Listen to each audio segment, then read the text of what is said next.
All right, folks. Welcome, everybody. It's nice to see such a great turnout for this event. We're really excited to be doing this. So again, thank you, everybody, for being here. So the special event tonight is going to be featuring Peggy Yu, co-founder and executive chairwoman of DangDang.com, a prominent e-commerce company in China, who's also serving as a distinguished executive in residence here at NYU Stern this year. She's joined by Tony Watkins, Director of Global Partnerships at Google, who also serves as chair of Stern's Alumni Council and who will moderate tonight's discussion. So the Center for the Future of Management is a center here at NYU Stern that I'm the director of. So we are co-hosting this event together with two student clubs, the Stern Women in Business Club, or SWIB, and by the way, it's nice to see some SWIB members here, together with its undergraduate sister club, USWIB, and it's nice also to see some members of USWIB here as well. Also, a shout out to some of my students that I see here tonight. Thank you all very much for coming. So we're excited to have Peggy return to NYU Stern, where she earned her MBA in 1992. Again, I hope many of my former students also are back here in the future as well. Okay. So we're excited to hear about her perspectives. She started her company in 2000 and grew it into the largest online bookseller in China before taking it public on the New York Stock Exchange in December of 2010. She's won numerous awards, including recognition as one of the 10 most influential businesswomen in Asia by the Wall Street Journal in 2006, and one of the 10 best women CEOs by the China Entrepreneur magazine in 2018. Tonight's discussion is a testament to Stern's glowing, of course, but also global network and influence, showcasing a true industry pioneer in China. For our students, faculty, and alumni that are here tonight, it's a real treat to hear firsthand her perspectives on global business. Now I'm happy to pass the mic, metaphorically speaking, to Tony, because he's already mic'd up. Thank you again, Tony, for being here. Thank you, Peggy. Thank you for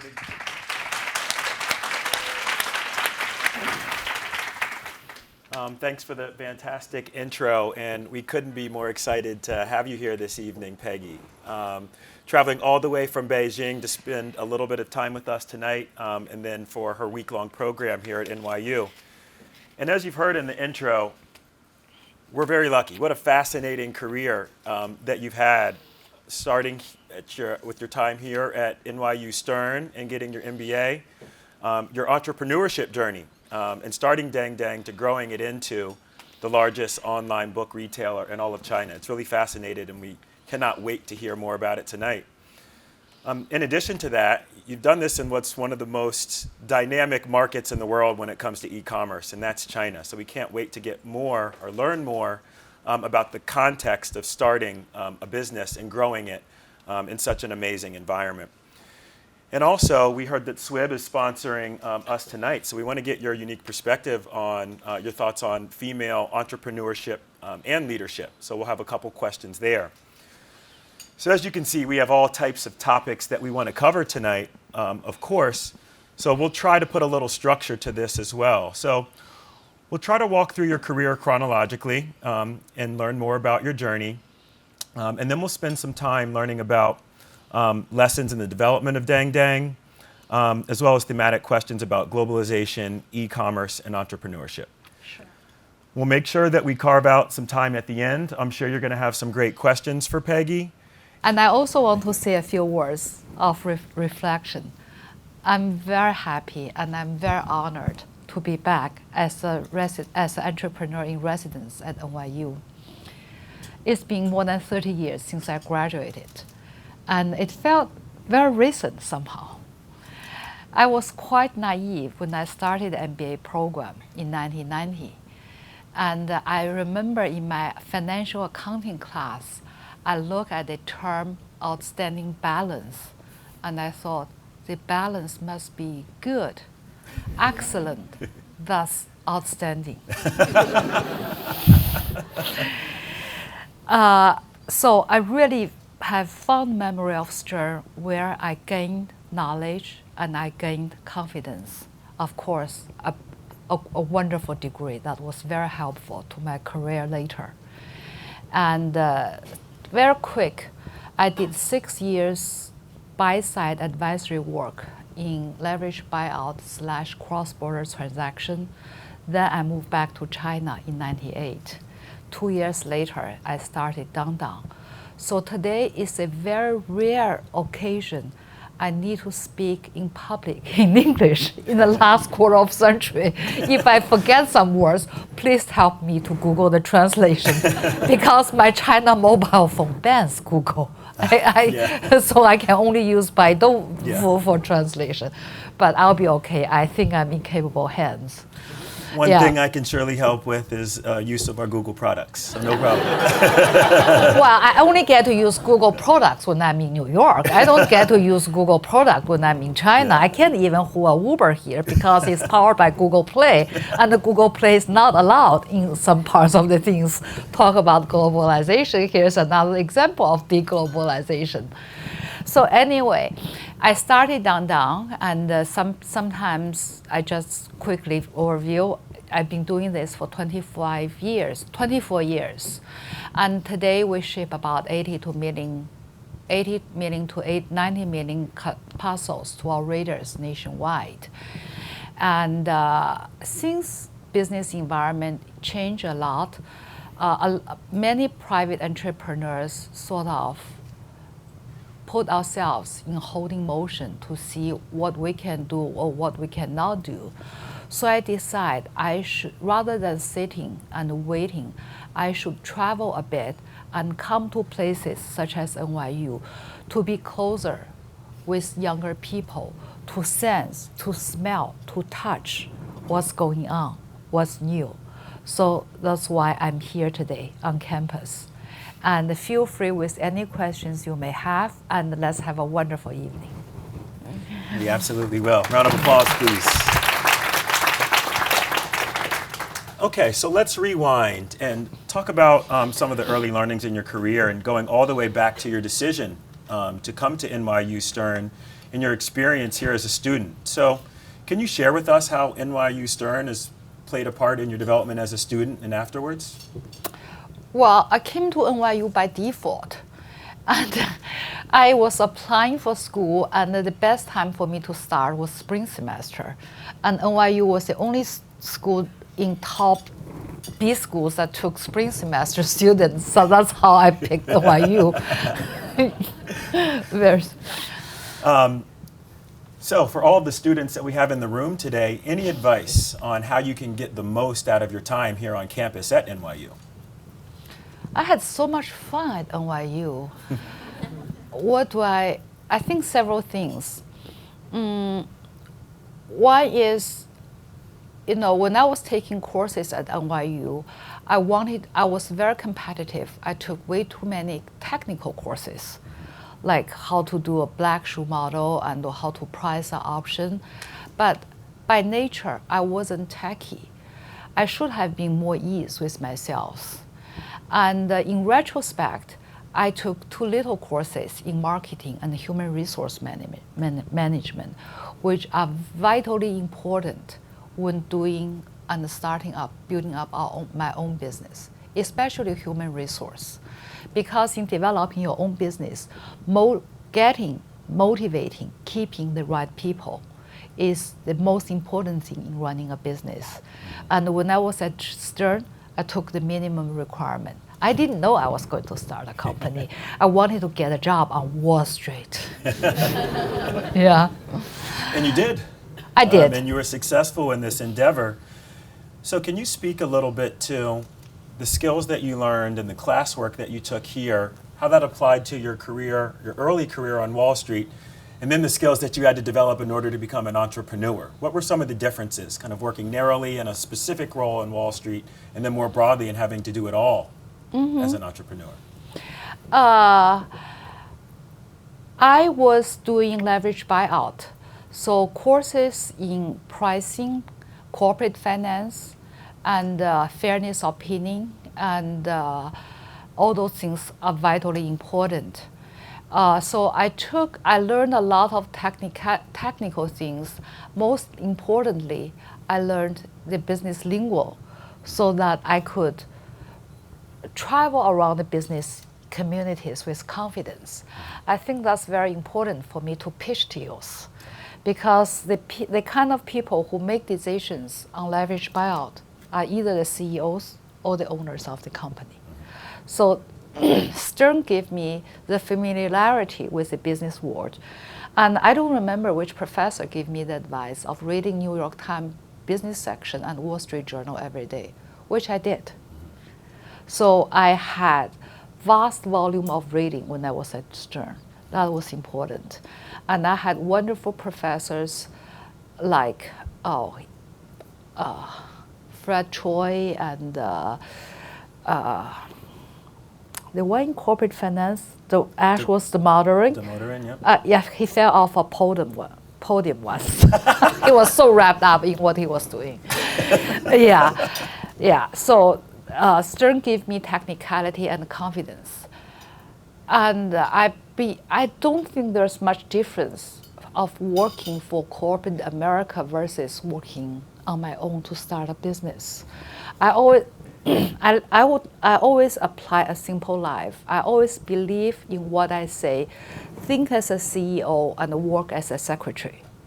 Think as a CEO means always have an overall 9,000 feet vision or perspective on things, knowing where generally things are going, and know what my parts of work is related to bigger parts of the work, to bigger parts of the organization, to the general mission directions of where we are moving to. That's think as a CEO. Work as a secretary means be detail-oriented and follow through everything and check and double check on things. When I need to do ABC, not only I do ABC, I will check whether EDF can be done as well. So I don't think my work pattern or what I do differ that much between work for clients versus to build my own company. I pretty much have my simple rule throughout my life, just the way I have only one credit card, one bank account, one child. So that way, I simplify and streamline my life. Yeah. Well, thank you for sharing that. And I think it's something for all of the students in the room now to make sure that you're investing in a good balance of both your hard and soft skills, because they're going to apply not only in your early career, but throughout. So thank you for that. So let's move on next to the founding and the early development of Dangdang, and focusing on the industry context and business strategy. So at the time when you founded the company, can you tell us about the industry context in China? What did the competitive landscape look like? Where was the opportunity? How receptive were potential customers? I returned to China in '98 simply because I was married and I wanted to be close with my family. So that's my choice of moving back to Beijing, China, after I was in the States for many years. And in between, I didn't have a whole lot to do, so I published a lot of textbooks I used at Stern. Altogether, I published more than 200 business textbooks. While after I published those books, I had hard time selling them, because bookstores will it took them like 18 months or 24 months to pay me. I felt like I was running a non-profit financial organization rather than a publishing house. At the same time, I had a hard time finding a book in a bookstore as a customer. Books like How to Have a Successful Marriage gets put together with a book of sociology, because they are all under sociology category. At the same time, I observed the rise of Bertelsmann Online and Amazon and AOL. I decided to do something for customers like myself. We would like to find books, but we couldn't fit with all the difficulties in the physical bookstore. So that's how I started. And I put down some of my family's money, and I was very lucky that I reached out to Tier 1 venture capital firms like IDG, SoftBank China, and Tiger Global. And then I recruited team from Bertelsmann. So Bertelsmann, my competitor, their chief executives built the backbone of downtown. Yeah, and then in the early days, we had no credit cards. Internet usage was very low, and we came up with a solution of cash on delivery. And the bicycle boy in China, 4 years ago, finished the last leg of e-commerce. They would deliver the books to customers. Customers give him the cash, and the cash goes back to his company. His company give that money back to downtown. Along the way, there were like 94 procedural control, because if in the first year of our operation, 10% of our revenue got stolen. Wow. Yeah, but thank God later we had Jack Ma and Taobao and Alibaba. They came up with a payment solution, which I think was vital important to push the development of e-commerce. I was talking to Jack's assistant this morning, and I told his assistant, I think Jack's contribution to improve our life and even civilization is vital. Because before Alibaba, before Dangdang, before all those e-commerce, we are much more of an agricultural society in the sense we only do business with people we know, not people in the distance.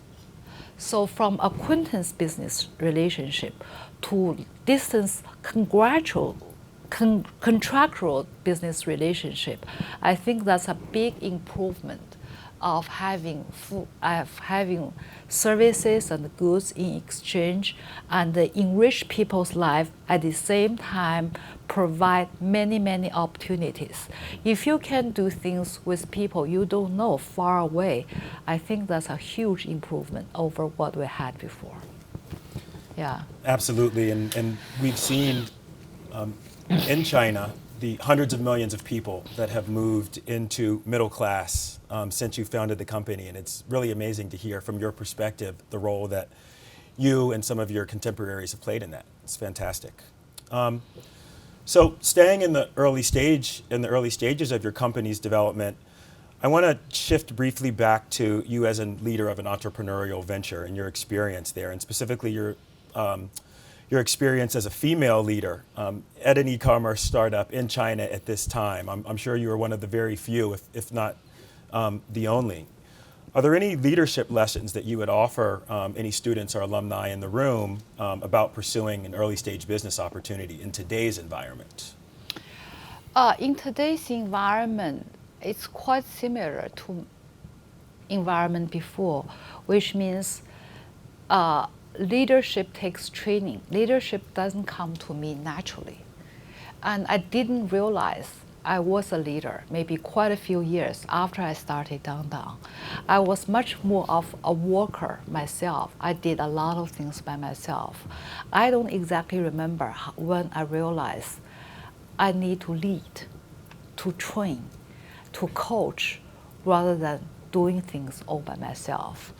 So for some people, leadership comes naturally. For people like me, it comes from realization, reading, talking to people, then try to observe what other leaders are doing.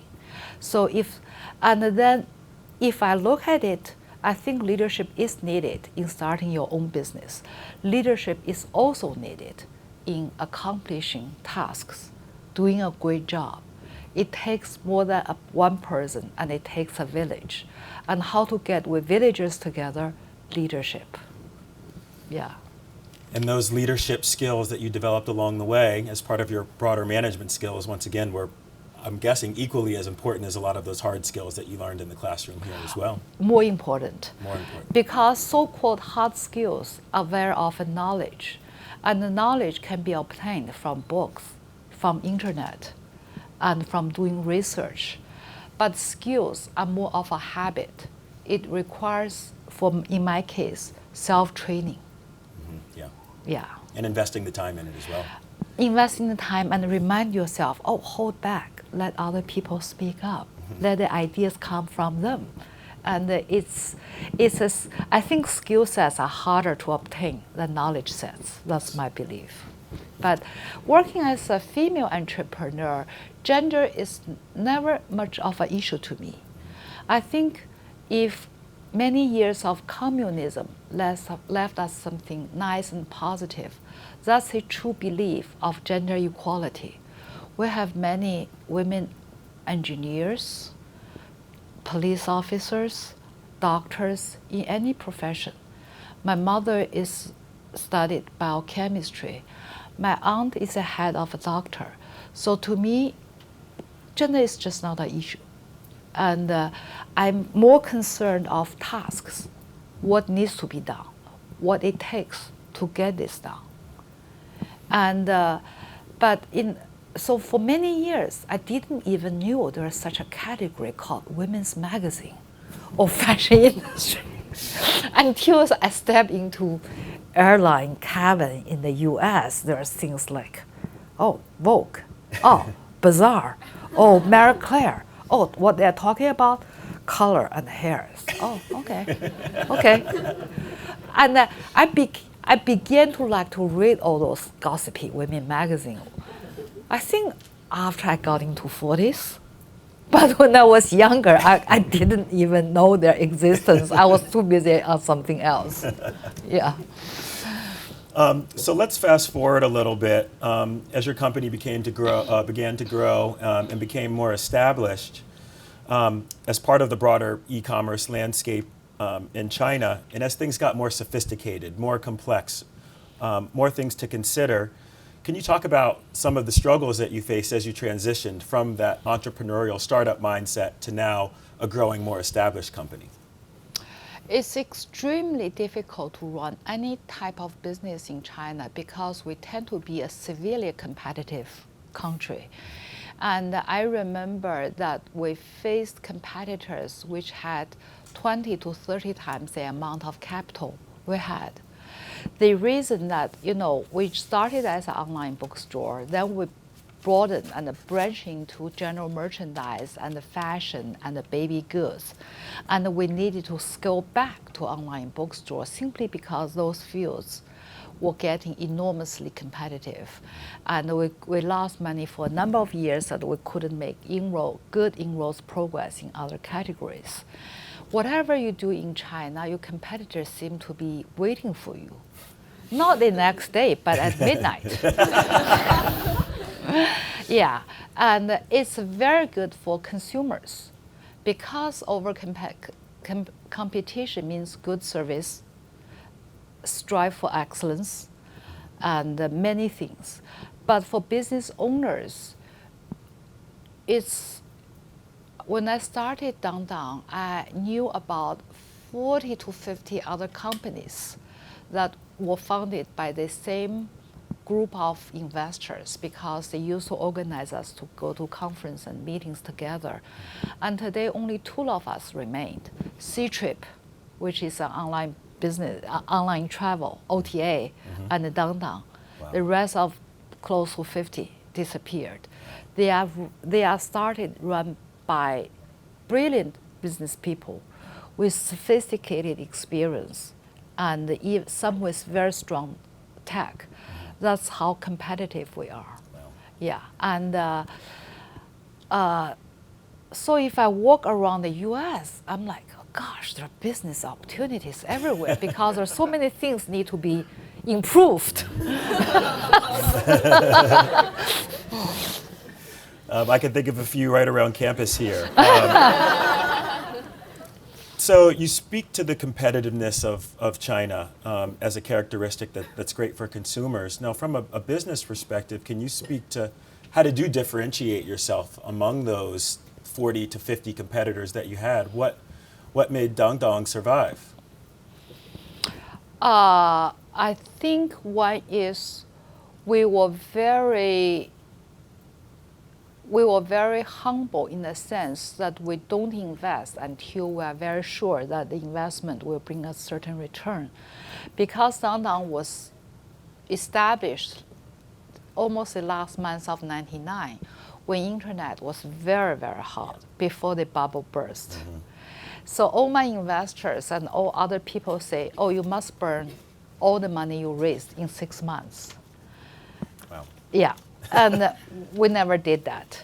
So people who believed that NASDAQ was waiting for them 6 months down the road got burned.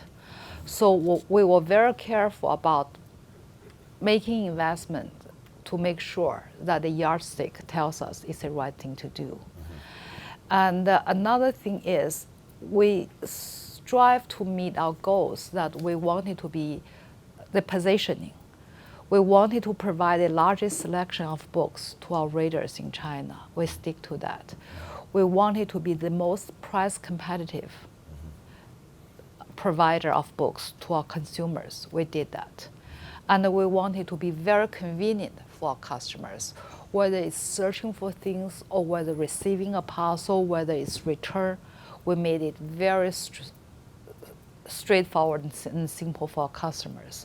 So I think that people always say we're customer friendly, we're customer oriented, but being able to stick to those simple principles over the years of competitiveness, over the years of competitors making inroads really require a lot of resilience of saying, I'm sticking up to this. And even if I endure losses, even if it gets criticism from maybe investment community or analyst community, then it's tough to do. But I think positioning is very important. Another thing is, it's just like fighting a battle. You need to have information. That's that's really and, oh yeah, go ahead. So I think information gathering, whether it's from published reports or talking to industry experts, you always know in the battlefield, the front, the back, what's going up, who has much gunpowder, who's going to start it next. If he does this, we'll do this. If he does this, we do that. And so I think having information, having access to information, and use that information and intelligence to challenge oneself is also important. So it's understanding the field of play where the information lies. I think strategy is important, and information is very important. And then having the people, that the team buy in, believe in, can hang on, can hold up to each other, and push for the company and consumer goals for the long run are important. And having that consistency over time, it allows not only you, but your direct reports and all the employees at your company, it's easier for them to buy in and to embody those principles that you have created. Yeah. So thank you for asking those questions or answering those questions about your journey as an entrepreneur, and running the largest bookseller in China. It's incredibly fascinating. I'd like to switch gears in the second half of our conversation here. And I've bookended it. I've started with questions about Stern, and I want to come back to Stern now. So I wanted to talk about your alumni experience here at Stern before today and this week that you have ahead. Do you have any lessons that you could offer us on how we could strengthen the alumni community at Stern? I think one thing I didn't do as much as I would like is to be able to meet with more alums. Because when you were at school, naturally you had a sense of competitiveness. Who's doing better in GPA and who's scoring higher in your class. But after you graduated, one tends a lot more relaxed. But in my early years, I was so busy. I remember there were a time period of like 2-3 years. Other than Christmas, I never took any day off from work. And then I was back in China, so I didn't have many people to meet. And in retrospect, alumni are rich resources that you learn, you talk, not always, what you had in mind, but a great, opportunities to observe, to assimilate, and to learn what's going on. And I was very grateful to what I gained at Stern, and I was recipient of TA-ship and fellowship. So I started to give back to Stern right after graduation, and I continue to do that. And think of, I had one fellow student just now who came to me, told me that she's a recipient of Peggy Yu scholarship. That gives me enormous happiness. Yeah, Stern did that to me. Stern provided that to me, and I'm able to provide that to Stern students. That makes me happy and proud. So there are actually, in the long run, there are few things and a few institutions or opportunities that hold dear to your heart. That's my observation. I think in my experience, Stern is the one, because I changed so much versus that outstanding balance person to a businesswoman to a CEO. So I think, graduates and non-graduates try to spend more time with other fellow Stern people and talk about anything you would like to, each side of us, you would like to talk. And so since I didn't have much time to invest in communication or interpersonal things earlier, later I got more involved with NYU Shanghai. Yeah, and I think NYU Shanghai is doing something really wonderful. Now, can you think of other opportunity, other places where a university can be started from scratch? That's what NYU Shanghai. It's been running for 10 years. And every year, 50% of the class came from outside of China, US, European, and other parts of Asia. And half of the students' body came from China. And they had great time there. And what's that report? It's like the job report after their graduation speaks out loud for themselves. So, and the NYU Shanghai, it started from not having their own facility to now they move to state-of-art new buildings on the Bund in Shanghai. And over the last 10 years, it's wonderful to see NYU Shanghai from a concept to a wonderful educational institute. Yeah. And I really love that you've encouraged us all to take this long-term view. It's not 2 years on campus for a full-time MBA or 4 years on campus as an undergrad. It's also what comes afterwards, and it's so fantastic to see that the contributions you still make to the university. And as the head of the Alumni Council, personally, thank you as well. And these stories are real. I was hired by a Sternie at Google, and I have referred 6 people that I work with now that are all Stern alums that I work with at Google. So it works. You can see it in action, and you see Peggy and myself on stage here today. And we talk about not only your time here on campus in Lower Manhattan, but what's happening in NYU Shanghai. We've opened an NYU Abu Dhabi campus recently. So I want to pivot and talk about globalization and how that's had an impact on your career, spending time in obviously both the US and China, the company you founded in China on the New York Stock Exchange. So how do you see the evolving landscape for globalization when it comes to e-commerce? I feel like there's a reverse trend of globalization, means deglobalization. When I started the company in year 99, 2000, it was almost all the fundings came from US dollar fund managers. And there are a lot of international investors active in China. I think those investors a lot of them were rewarded very well because they invested in companies like Ctrip, Dangdang, Alibaba, Tencent. And a lot of us went IPO, either in America or in Hong Kong. And now the funding of US dollars or even whatever, foreign currencies, non-RMB currencies have dried up. And the exit of doing an IPO in the US is extremely difficult. It's made difficult by Chinese government and also by SEC as well. and the working paper of accounting firms, or what working paper can be provided or not.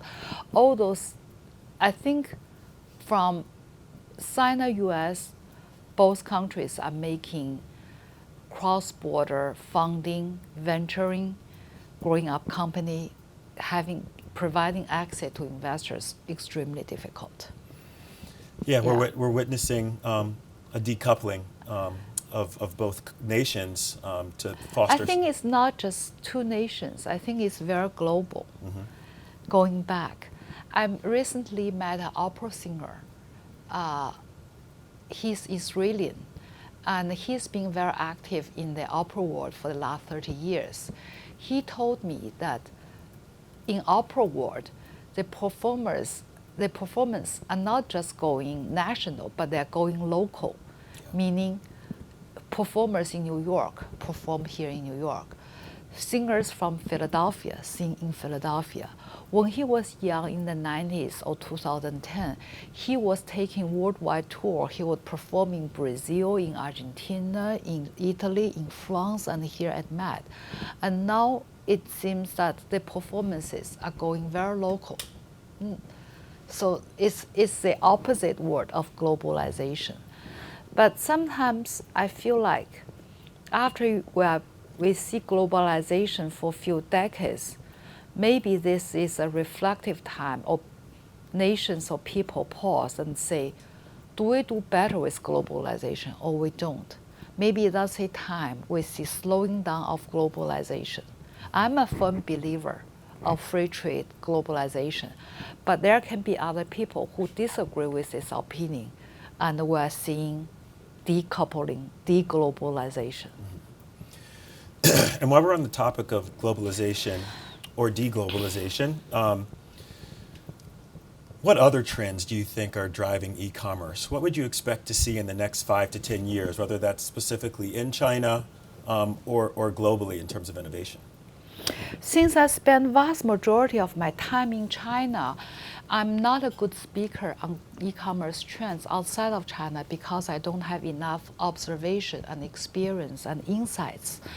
And in China, I think e-commerce is so advanced to the point, it's kind of scary. And every time my son, who lives here in New York now, goes back to China, like he would come into the door and order some eye drop and get a McDonald's and then get fresh food cut, and everything get delivered to him within 30 minutes. And he's like, don't change a thing. When I'm in the US, Amazon Prime does it in 2 days without this much choice. Yeah, and if you are busy, you don't have time to do errands, they have doing errand services on the internet. But can we do more? Yes, we can do more. And a lot of, I'm seeing like visiting doctors and getting professional help. And the e-commerce can go well beyond goods and services. When I say services, I mean hotel booking, online travel. And when I say service and then goods, it can be any type of goods. Yeah, but I think the e-commerce can be at much of help to each other. We have giants like Ali, Pinduoduo, which it has Temu. I ordered last week from Temu.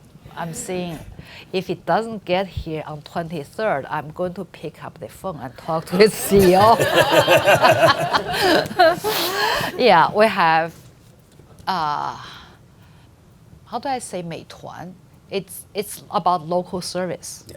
Yeah, it hires, I think, 7 million delivery personnel nationwide. Wow. Yeah, and we have Didi, which is like Uber. There are many. Oh, by the way, I think Amazon withdraw from China is because local competitors are so feisty and do a good job.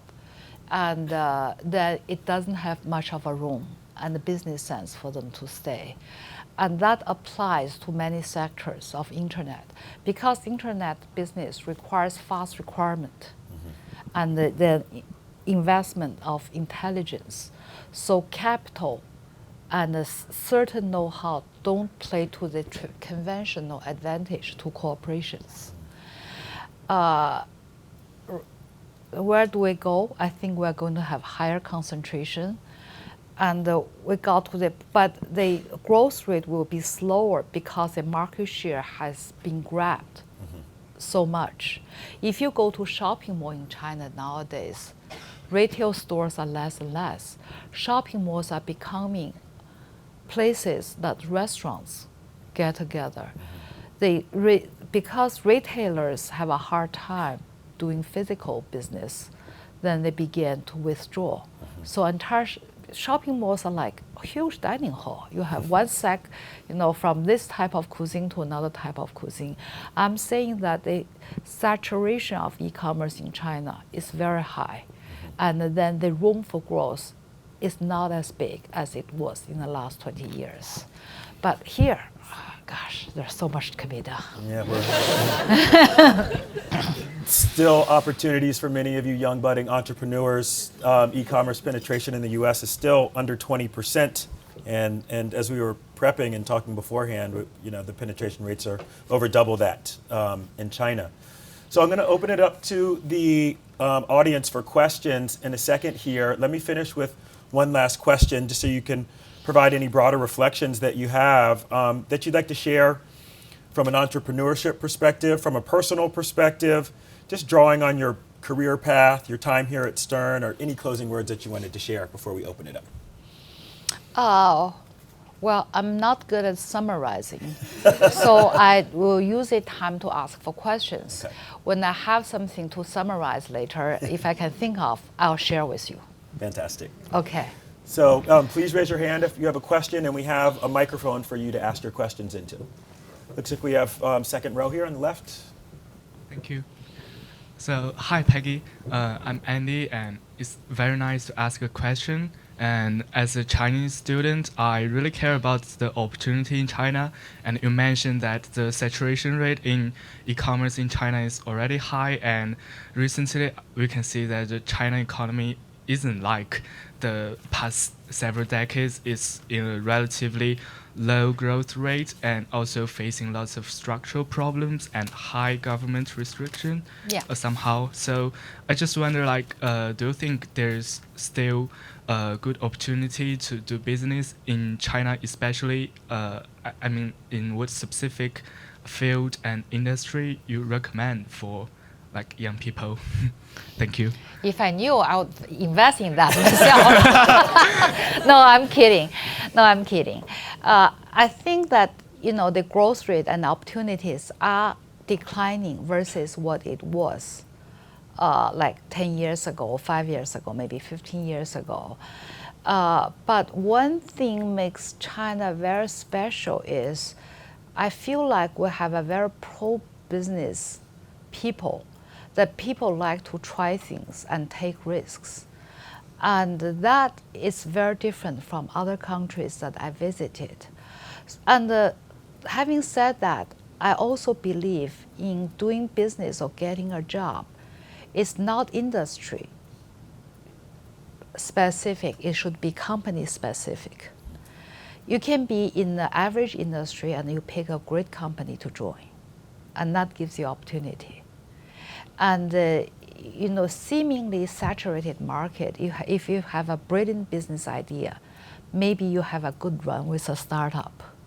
So trend only tells you the trend, but it's the individual performance that breaks out the pattern. Yeah. Thank you. I think we have a question on the right, in the front. Thank you, Peggy. This was so amazing hearing your journey after you graduated from Stern, and amazing, wonderful journey. I graduated, did my Triumph Global MBA. So it was globalization in 2003. It was pretty,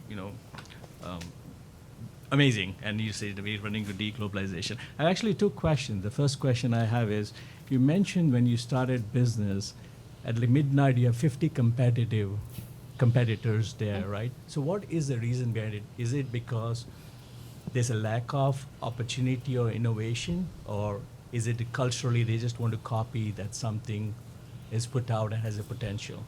And the second, well, I'll let you answer. I've got so many questions, but I post this, I'll probably ask you other questions. But also the conservative nature of you not burning cash for 6 months. Investors were telling you to do that. Where did that come from? It was a gut feeling, or you learned that skill somehow, or what is that drove you to? Because that probably changed everything for your business, probably, right? So you could survive that. First things about competitiveness. I think for one thing, it's a large country. Single language, single market. And then the number of people and the number of startups determine it's extremely competitive. It's just US, like times the number of population. Yeah, and in many other places, if you are in Europe, there are barriers between France, maybe to Netherlands. There is not a single market, single language. I think the market size itself invites a lot of ambitious entrepreneurs and ambitious venture capitalists.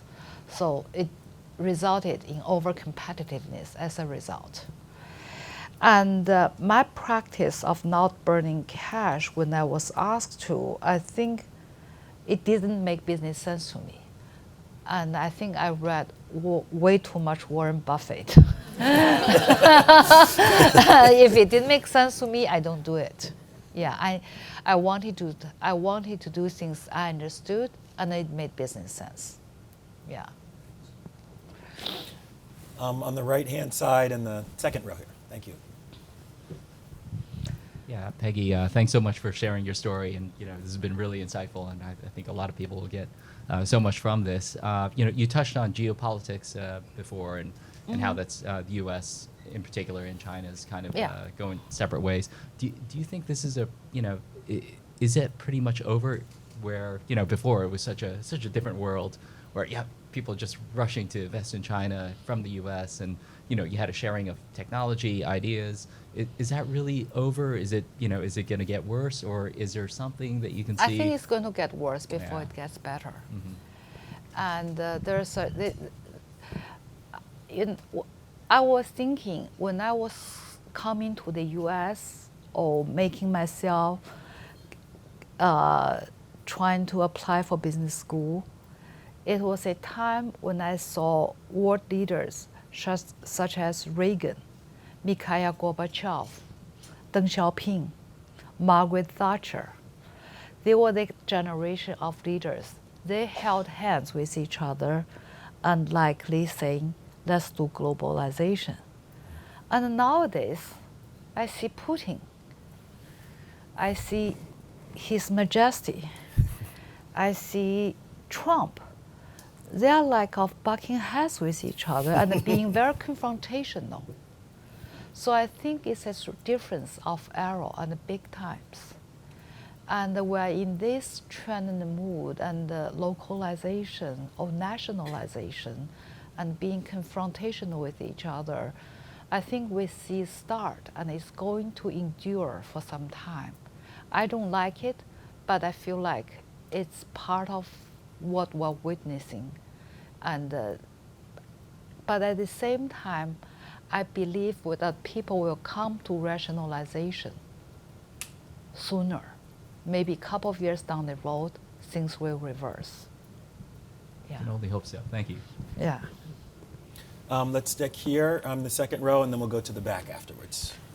Hi, really honored to be here listening to you. And I was really wondering, from your perspective as an entrepreneur, and also someone doing e-commerce in China, what is your perspective or opinion about the potential of the One Belt, One Road in terms of commerce and trends in the future? One Belt, One Road is more of a geopolitical thing rather than e-commerce thing. And think of it as a Chinese version of what's that English word? Marshall Plan. Yes. Think of that as Chinese version of Marshall Plan, and gather the support of some countries, and then having your own club. That's how I look at it.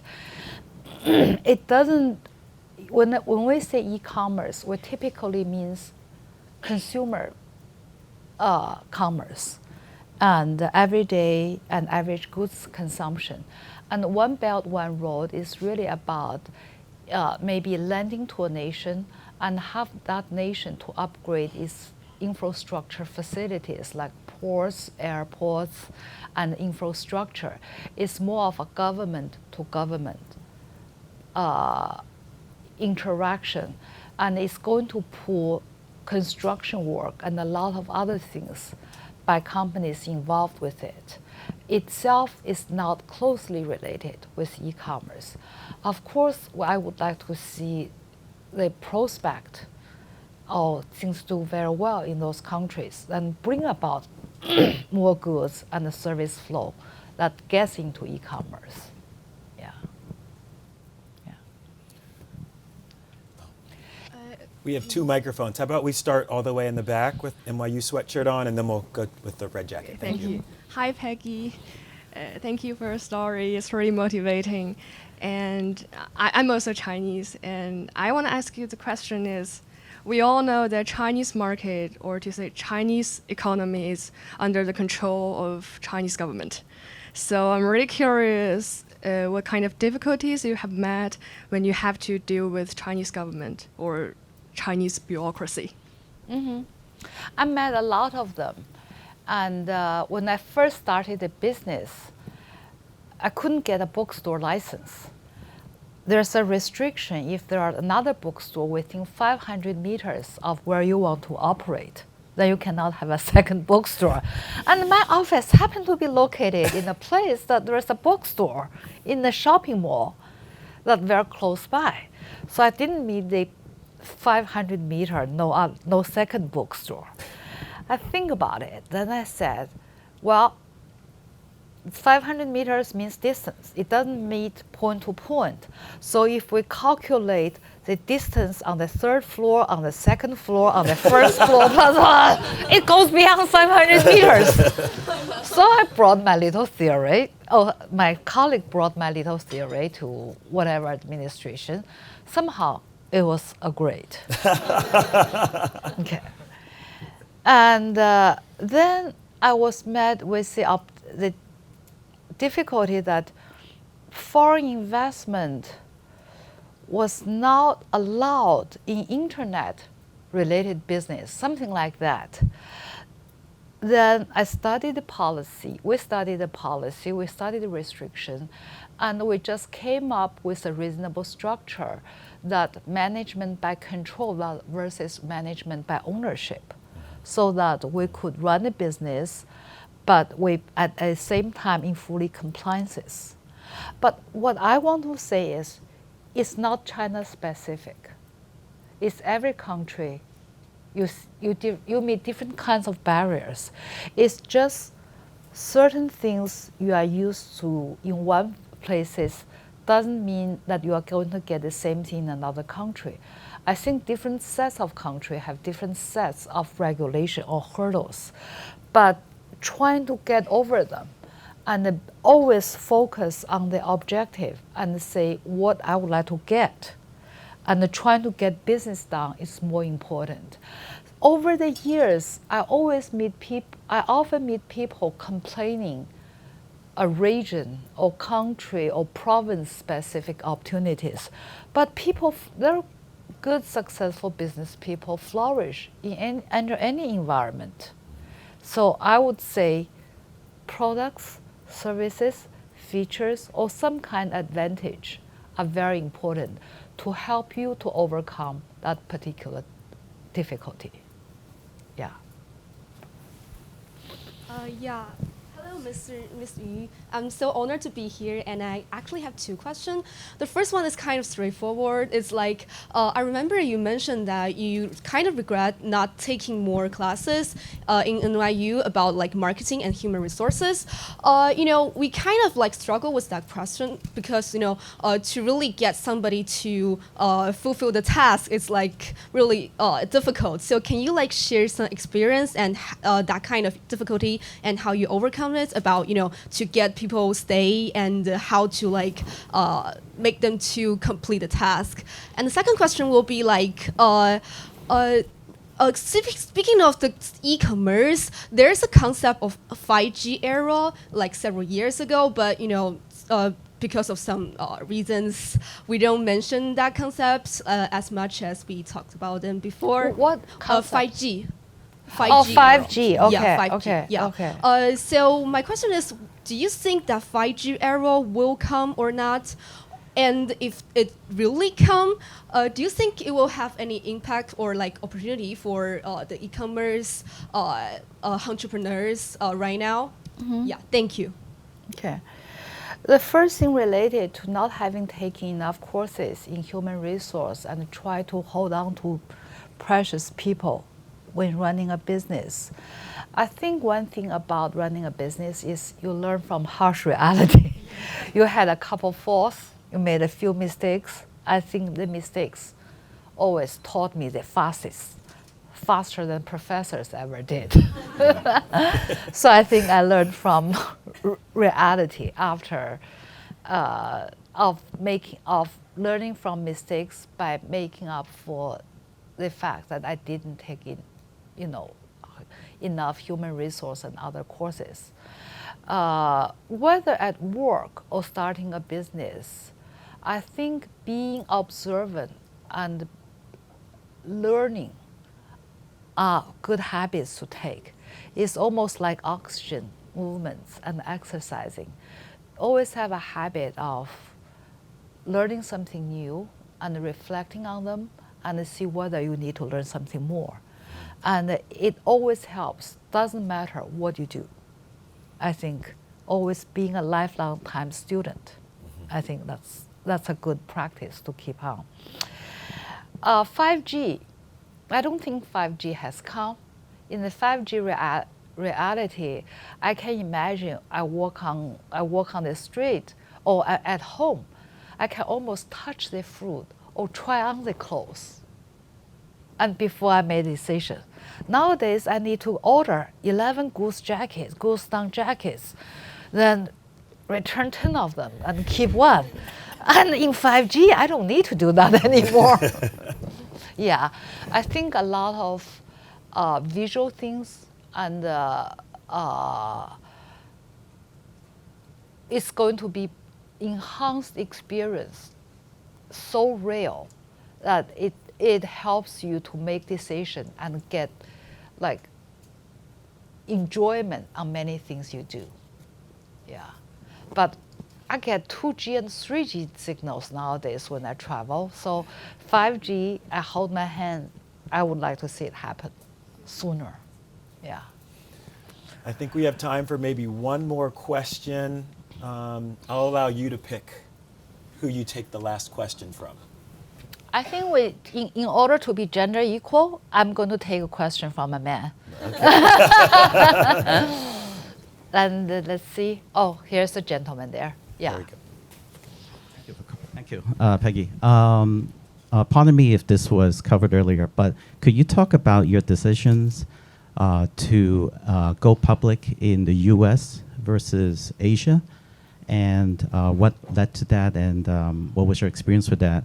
And for a current successful company in Asia, in today's climate, would you suggest the same thing for a successful Asia company to go public here in the U.S.? Thank you. First of all, my investors came to talk to me in 2009, and they thought we were ready for IPO. And for me, I always had this in back of my mind that I took investment from institutional investors. I want to make sure that the investors who had believed in us are rewarded very well.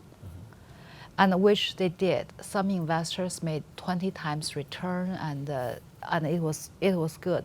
So my investors were instrumental in selecting U.S. markets, and I think it's a great decision. It has high liquidity, it has good price. I think it's very good. But now with geopolitics getting so complicated, for instance, for Chinese companies which has data for more than 1 million consumers, it has different type of scrutinization and other requirements to be met before they could file IPO. So I'm no longer knowledgeable about where is a better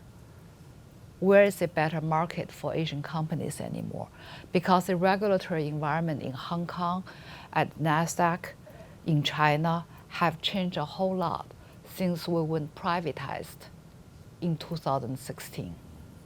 Yeah.